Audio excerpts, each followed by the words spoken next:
महालक्ष्मी माता कुणावर रुसून कोल्हापुरास आली? गरुडाचल नावाचे एक मुनी आपली कन्या माधवी हिच्यासह एकदा विष्णूंच्या भेटीस आले. विष्णूने त्यांचा आदर सत्कार केला. माधवी ही बालिका होती. बालवयातील माधवी अजाणतेपणे विष्णूंजवळ जाऊन बसली. हे पाहून लक्ष्मीला राग आला व तिला घोड्याच्या तोंडाशी होशील असा शाप दिला. हे ऐकून क्रोधित झालेल्या गरुडाचलानं लक्ष्मीला देखील तू हत्तीन होशील असा शाप दिला. हत्तीन रूपातील लक्ष्मी येथे आली व तिनं पापमुक्तीसाठी तपश्चर्या सुरू केली. ब्रह्मदेवांनी तिला पापमुक्त करून तिचे नाव महालक्ष्मी ठेवले. या स्थानाविषयी कोल्हासूर वधाची कथा प्रचलित आहे. पुरातन काळी राक्षस कोल्हासुरानं या भागात अनाचार माजवले होते. देवही त्याच्यापुढे हतबल झाले होते. देवांनी प्रार्थना केल्यामुळे महालक्ष्मीनं त्यांच्याशी युद्धाची तयारी दर्शवली. दोघांचं घनघोर युद्ध झालं. शेवटी महालक्ष्मीने ब्रह्मास्त्रानं त्याचं मस्तक उडवलं. अश्विन पंचमीस त्याचा वध झाला. मृत्यूसमयी त्यानं या क्षेत्रास आपले नाव मिळावे असा वर मागितला. देवीनं वर देताच त्याच्या मुखातून दिव्य तेज थेट महालक्ष्मीच्या मुखात शिरलं. त्याच्या नावावरनं या नगरीला कोल्हापूर हे नाव मिळालं. कोल्हासुराच्या वधानंतर आनंदोत्सवात देव देवता ऋषी मुनी सर्वजण आले, पण त्रिंबुली देवीला आमंत्रण देण्याचं राहून गेलं. हे लक्षात आल्यावर महालक्ष्मी व इतर देवतांसह त्रिंबुलीस पूर्वेकडच्या टेकडीवर भेटायला गेली. त्रिंबुली रुसली होती. तिची समजूत काढून सर्वांनी तिला येण्याची विनंती केली. तेव्हा तू करवीर क्षेत्री जा, माझा राग गेला, पण मी येणार नाही असं तिनं सांगितलं व तिने तेथेच वास केला. तिरुपतीची रुसून आलेली पहिली पत्नी म्हणून महालक्ष्मी कोल्हापुरात आल्याची कथा ही सांगितली जाते. तिरुपतीला जाणारे महालक्ष्मीच्या दर्शनाला आवर्जून येतात. बालाजी तोपर्यंत प्रसन्न होणार नाहीत जोपर्यंत त्यांची अर्धांगिनी महालक्ष्मी प्रसन्न होत नाही अशी भाविकांची मान्यता आहे. तिरुपती आणि बालाजी देवस्थानामधील या नात्याची ही कथा आहे. महर्षी भृगू ब्रह्मदेवाचे पुत्र होते. लक्ष्मी भृगू ऋषींची मुलगी होती. या नात्यानं भगवान विष्णू भृगूचे जावई होते. एकदा सर्व ऋषीमुनी मध्ये ब्रह्मा विष्णू महेश यांच्यामध्ये श्रेष्ठ कोण यात वाद सुरू झाला. सर्वांनी भृगूंना न्याय करण्यास सांगितले. सर्वात प्रथम भृगू ऋषी ब्रह्मदेवाकडे गेले. ब्रह्मदेव ऋषीमुनीबरोबर संवादात मग्न होते. भृगू ऋषींनी कोणाला काही न विचारता आसन ग्रहण केले. ब्रह्मदेवांनी हे बघितले. अनावराने त्यांचा राग आला आणि ते भृगूंना संतापून म्हणाले. भृगू तातडीनं सभा सोडून बाहेर पडले. तेथून ते कैलासावरती महादेवांकडे गेले. महादेव बसले होते. भृगू तेथे जातात. महादेवांची परीक्षा घ्यावी या हेतूने त्यांना बोलू लागले. ते बोलू लागले, भोलेनाथ, तुम्ही प्रत्येक भक्ताला वर देता, त्याचे परिणाम देव लोकांना भोगावे लागतात. सुरुवातीला या भाषणाची महादेवांना गंमत वाटली, पण भृगू ऋषी थांबेच नात. ते महादेवांना त्यांच्या वरदान देण्यावरनं खडे बोल सुनावू लागले. आता मात्र महादेव अस्वस्थ झाले व नकळत त्यांचा हात त्रिशूळाकडे गेला. हे पाहताच भृगू तेथून निघाले. ते सरळ वैकुंठात विष्णूंकडे गेले. भगवान विष्णू शेषाशयेवरती पडले होते आणि देवी लक्ष्मी त्यांचे पाय दाबत होती. भृगू ऋषी आले तरी विष्णू निद्रेतच होते. कदाचित आपल्या कुठल्या भक्ताशी त्यांचा संवाद चालू होता. भृगूंच्या आगमनावर त्यांचे पूर्ण दुर्लक्ष झाले. भृगू ऋषी संतापले आणि रागाच्या भरात त्यांनी भगवान विष्णूंच्या छातीवर लाथ मारली. अचानक झालेल्या प्रहारानं विष्णू खडबडून जागे झाले. त्यांनी भृगू ऋषींची क्षमा मागितली आणि त्यांना भगवंताच्या छातीमुळे लागले तर नाही ना अशी चौकशी केली. विष्णूंनी ऋषींना सांगितले की त्यांच्याकडनं झालेल्या अपमानाचा पश्चाताप म्हणून भृगूंच्या लता प्रहाराचे पदचिन्ह त्यांच्या छातीवर कायम राहील. हे चिन्ह भृगुलता म्हणून ओळखले जाईल. भृगूंना ऋषींचा राग क्षणात मावळला. 3 देवांमध्ये भगवान विष्णू सर्वश्रेष्ठ असा निर्णय झाला. भृगूंनी सर्व सृष्टीचे पालनहार असलेल्या भगवान विष्णूंना लाथ मारली भृगूंच्या ह्या वर्तनामुळे देवी लक्ष्मी मात्र त्यांच्यावर संतापली. लक्ष्मी मातेनं भृगूंना शाप दिला की तुम्हाला आणि तुमच्या वंशातील सर्वांना लक्ष्मी सोडून जाईल, तुम्ही सर्व निर्धन व्हाल. त्यात भगवान विष्णूंचे वागणे पाहून देवी लक्ष्मीला क्रोध अनावर झाला. जेव्हा विष्णूंनी त्यांना त्यांच्या रागाचं कारण विचारलं तेव्हा माता लक्ष्मी म्हणाली, लग्नाच्या वेळी तुम्ही मला वचन दिलं होतं की माझे स्थान तुमच्या हृदयात आहे, पण आता मी तिथे राहू शकत नाही. या रागापायी त्यांनी वैकुंठ सोडलं आणि देवी कोल्हापूर येथे येऊन राहिली. देवी लक्ष्मी वैकुंठामध्ये कधीही परतली नसून आजही कोल्हापूरमधील भव्य देवस्थानामध्ये महालक्ष्मीचा वास आहे, अशी आख्यायिका आहे. आणखी एका आख्यायिकेनुसार या देवस्थानामध्ये भगवान शिवाचे गुप्त देवस्थान आहे असे म्हटले जाते. शक्ती संतुलन राहावी यासाठी शिवही तेथे असल्याचा समज आहे. पण शिवाच्या देवस्थानामध्ये भाविकांना जाण्यास बंदी आहे. लक्ष्मी मातेनं वैकुंठ सोडल्यानंतर ती कोल्हापुरात आली. तिथे तिनं कोल्हासुराचा वध केला. अशा प्रकारे अंबाबाई देखील व्यंकटेश्वराची पत्नी आहे. सुवर्ण कमळापासून जन्मलेली आकाश राजाची कन्या पद्मावती ही व्यंकटेश्वराची पहिली पत्नी आहे. ती तिच्या मागील जन्मी छाया, सीता किंवा वेदवती होती. भगवान रामानं तिला कलियुगात लग्न करण्याचे वचन दिले होते. तिच्याशी लग्न करण्यासाठी त्यानं कुबेराकडनं कर्ज घेतले होते.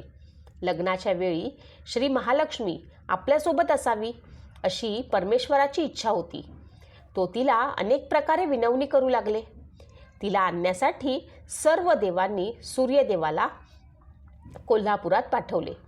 मातेनं लग्नाला उपस्थित राहण्यासाठी सूर्यदेवाचे म्हणणे मान्य केले. लग्नानंतर भगवान श्रीनिवासांच्या विनंतीकडे लक्ष न देता ती कोल्हापूरला निघून गेली. तथापि नारायणानं श्री महालक्ष्मी अवतार पद्मावतीशी विवाह केला. त्यांचे जीवन निरर्थक आणि रंगहीन होते आणि महालक्ष्मीशिवाय त्यांना नेहमीच अपूर्ण वाटत होते. त्यामुळे त्यांनी पद्मावतीची परवानगी घेतली आणि ते कोल्हापूरला निघून गेले. कोल्हापुरात आल्यावर त्यांनी 10 वर्ष तपश्चर्या करायला सुरुवात केली. पण लक्ष्मीदेवीचा शोध घेण्यात त्यांना काही यश आले नाही. तेव्हा आकाशवाणी झाली आणि ती म्हणाली की तिनं लोककल्याण कामासाठी कोल्हासुराचा वध केला आहे आणि आता ती उग्र रूपात आहे, म्हणून ती दिसणार नाही. त्यानंतर आकाशवाणीनं सांगितले की त्याने आपल्या भाल्याचा वापर करून सुवर्णमुखी नदीच्या काठावर कमळाचे तलाव तयार करावे. तसेच त्याला स्वर्गातून सुवर्ण कमळ बसवावे लागेल आणि श्री महालक्ष्मीची आणखी 12 वर्ष पूजा व तपश्चर्या करावी लागेल आणि त्यानंतर लक्ष्मीचे दर्शन घेता येईल. ती तिची सर्व कृपा त्याला दाखवेल आणि ती राग न ठेवता शांततेने दर्शन देईल. तिरुचनूर येथील श्रीनिवासानं जलकुंभ खोदला आणि 12 वर्षाच्या प्रचंड भक्ती आणि तपश्चर्येनंतर महालक्ष्मी सर्वस्वतंत्र वीरालक्ष्मी म्हणून प्रकट झाली. तिला अलामेलू मार्गे म्हणजे कमळावर बसलेली स्त्री असे म्हणत. तिला पद्मावती असेही म्हणतात कारण ती पद्मातून प्रकट झाली होती. येथे पद्मावती आकाशराजा कन्या आणि पद्मावती अलामेलू मंगा ज्यांच्याशी नारायणानं तपश्चर्या केली होती यांच्याशी गोंधळून जाऊ नका. पद्मावती, कमला, श्री पद्मा इत्यादी महालक्ष्मीची नियमित नावे आहेत. तसेच विष्णू, नारायण, वासुदेव, पुरुषोत्तम इत्यादी तिच्या पतीची नियमित नावे आहेत. तिरुचनूर येथील पद्मावती अम्मावरी मंदिरातील प्रमुख देवी महालक्ष्मी देवी आहे, जी प्रभूच्या तपश्चर्येनंतर प्रकट झाली. शेवटी श्री महालक्ष्मी व्यंकटेश्वराच्या हृदयावर व्यूहा लक्ष्मीच्या रूपात प्रकट झाली. पद्मावती आकाशराजाची कन्या देखील त्यांच्या हृदयावर प्रकट झाली. तर त्याच्या हृदयावर ज्या 2 बायका दिसतात त्या म्हणजे त्यांच्या उजवीकडे पद्मावती देवी आणि डावीकडे लक्ष्मी देवी. लक्ष्मी मूळ रूपात आहे, पद्मावती तिचा अवतार आहे. महालक्ष्मी अंबाबाई मंदिर कोल्हापूर हे करवीर निवासिनी श्री महालक्ष्मी अंबाबाईचे मंदिर आहे. हे मंदिर महाराष्ट्रात असलेल्या मंदिरांच्या 3.5 पीठांपैकी एक आहे. देवीच्या माथ्यावर मातृलिंग आहे. वरच्या गाभाऱ्यात मातृलिंग आहे. बाहेर श्री काळभैरव आहे. काशी विश्वेश्वराचे मंदिर सहित 12 ज्योतिर्लिंगही आहेत. त्यामुळे हे मूळ आदिमाया सर्वस्वाहा त्रिगुणात्मक स्वस्वरूपिणी भगवती महालक्ष्मीचे मंदिर आहे. आजही कोल्हापूरकर अंबाबाईचे मंदिर असाच त्याचा उल्लेख करतात. मंदिरावर व्यवस्थित नजर टाकली तर जैन मूर्ती आढळून येतात. एकेकाळी येथे पद्मावती नावाची राणी राज्य करत होती असे सांगतात. या भागात त्या काळी इडलिंबूच्या बागा असत. राणी निर्भयपणे राज्य करत असल्यानं तिला सिंहासारखी शूर मानले जायचे. देवीच्या मूर्तीमध्ये पद्मावतीचे चित्र रेखीवपणे कोरले आहे.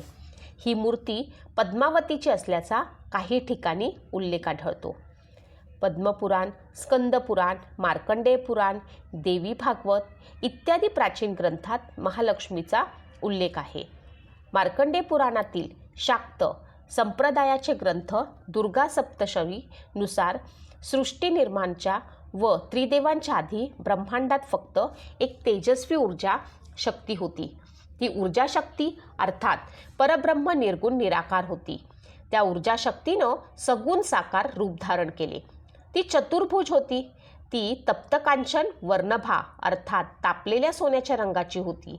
तिच्या उजव्या वरच्या हातात जमिनीला टेकलेली गदा, उजव्या खालच्या हातात महाळुंग फळ अर्थात बीजफळ, डाव्या वरच्या हातात खेटक, डाव्या खालच्या हातात पानपात्र, मस्तकी सयोनी लिंग आणि 3.5 वेटोळे असलेला नाग आहे. तसेच ती सिंहावर विराजमान आहे. हिचं मूळ रूप सर्वसहाया शक्ती म्हणजे कोल्हापूर करवीर निवासिनी जगतजननी आई अंबाबाई श्री महालक्ष्मी देवी. ह्या देवीचे वास्तव कोल्हापूर येथे आहे. आई महालक्ष्मी देवीचा प्रमुख सण शारदीय नवरात्र आहे. महालक्ष्मी देवता ही श्रीहरी विष्णूंची धर्मपत्नी व ऐश्वर्य देणारी देवता समजली जाते. देवी महालक्ष्मीचे प्रामुख्यानं 4 रूप आहेत. सर्व स्वाहा महालक्ष्मी जेव्हा सृष्टी शून्य स्वरूपात होती तेव्हा निर्गुण निराकार ब्रह्मानं पहिले सगुण साकार रूप धारण केले. गदा, पानपात्र, म्हाळुंग, ढाल, सयोनी, नागलिंग, सिंहवाहिली असे स्वरूप असलेली देवी तापलेल्या सोन्यासारखी दिसणारी स्त्री रूपाची होती. परंतु ती ना स्त्री ना पुरुष ना नपुसंक. ती तर लिंगायात्रित देवी होती जिचे नाव होते श्री महालक्ष्मी अर्थात आपल्या सर्वांची कुलस्वामिनी करवीर निवासिनी आई अंबाबाई. देवी महालक्ष्मी अंबाबाई ही त्रिगुणांची अधिष्ठात्री देवता. तिच्या तमोगुणातून चतुर्भुज महाकाली व सत्वगुणातून चतुर्भुज महासरस्वती प्रकट झाली. पुढे या तिघींनी मिळून त्रिदेव देवींना प्रकट केले. देवी महालक्ष्मी अंबाबाई ही मूळ प्रकृती, त्रिदेव देवीसह सर्व देवतांची माता जगतजननी. दुसरी आहे चंडिका महालक्ष्मी. जेव्हा सृष्टीवर दैत्यांनी आतंक माजवला तेव्हा जगदंबेनं रौद्र रूप धारण करून दैत्यांचा संहार केला. सर्वसहा महालक्ष्मीचे हे अष्टदशाभुज चंडिका स्वरूप आहे अर्थात 18 हातांची महादेवी. देवीनं महिषासूर, कोलासूर व दुर्गमासूर राक्षसांचा वध केला म्हणून देवीला महिषासूरमर्दिनी दुर्गा म्हटले जाते. तिसरं आहे श्री लक्ष्मी देवी. सर्वस्वाहा महालक्ष्मीनं तमोगुणातून चतुर्भुज महाकाली व सत्वगुणातून चतुर्भुज महासरस्वती प्रकट केली. तेव्हा तिघींनी त्रिदेव देवींची निर्मिती केली. त्यावेळी महालक्ष्मीच्या गुणातून ब्रह्मा व लक्ष्मी प्रकट झाले. पुढील अवतार सारणीसाठी भृगु ऋषींच्या यज्ञाद्वारे सर्वसहाय्या महालक्ष्मीनं समुद्रदेव व त्यांची पत्नी तिरंगिनी यांच्याकडे लक्ष्मीदेवी रूपात जन्म घेतले. ह्या देवीला श्रीलक्ष्मी म्हटले जाते. श्री अर्थात ऐश्वर्य, सुख, समृद्धी, पाश, अंकुश, कमळ आणि शंख धारण करणारी ही महालक्ष्मी कन्या भगवान विष्णूंची अर्धांगिनी झाली. चौथा आहे विष्णुप्रिया श्री महालक्ष्मी. सर्वसहाय्या महालक्ष्मीची ह्या कन्येनं विवाह चतुर्भुज महासरस्वती देवी पुत्र भगवान विष्णूंशी झाला आणि देवी लक्ष्मी हरिप्रिया अर्थात विष्णुपत्नी ही श्री महालक्ष्मी झाली. हीच देवी समुद्रदेव व तिरंगिनी मातेची कन्या म्हणून ओळखली जाते. 2 कमळ आणि वरद अभय मुद्रा धारण करणारी ही विष्णू पत्नी साक्षात धन धान्य संतान सुख समृद्धी ऐश्वर अधिष्ठात्री देवी. समुद्र मंथनातून प्रकट झालेली ही 14 रत्नांपैकी एक ह्या देवीची प्रामुख्यानं 8 रूपे म्हणून देवीला अष्टलक्ष्मी असेही म्हणतात. ही माहिती प्रसारमाध्यमांवर